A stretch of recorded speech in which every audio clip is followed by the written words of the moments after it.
Sahabat YKB yang dikasihi Tuhan, bersyukur dapat kembali menjumpai saudara dalam acara Wasiat Kekal, berupa renungan firman Tuhan yang memandu kehidupan kita.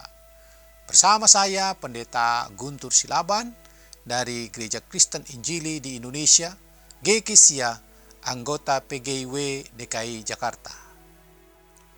Renungan kita hari ini, Kamis 18 Desember 2025, ditulis oleh Pendeta Krista Karisdahulu dari Banua Niha Keriso Protestan dengan judul Hidup yang Dipulihkan, dilandaskan pada kitab Mazmur 80 ayat 1-7 dan 17-19.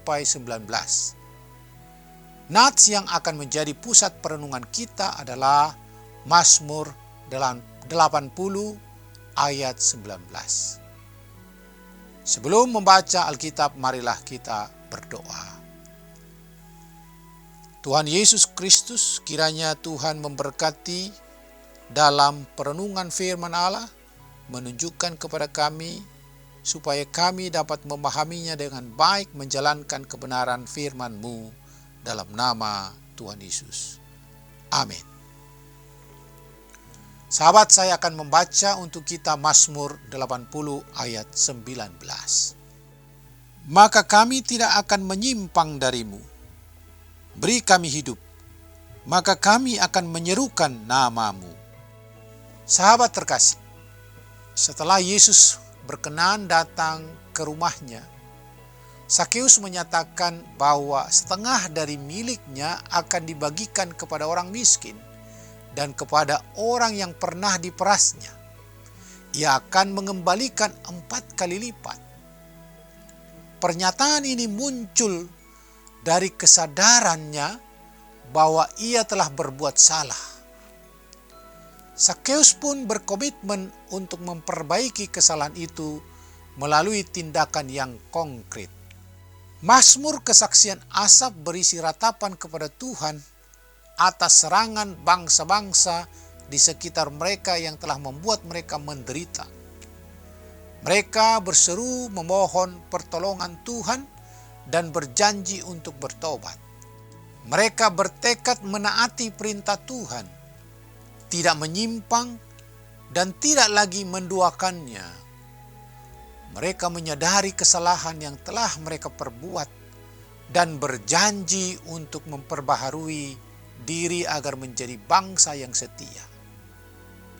Sahabat, Tuhan tidak pernah memberikan sesuatu yang buruk kepada kita.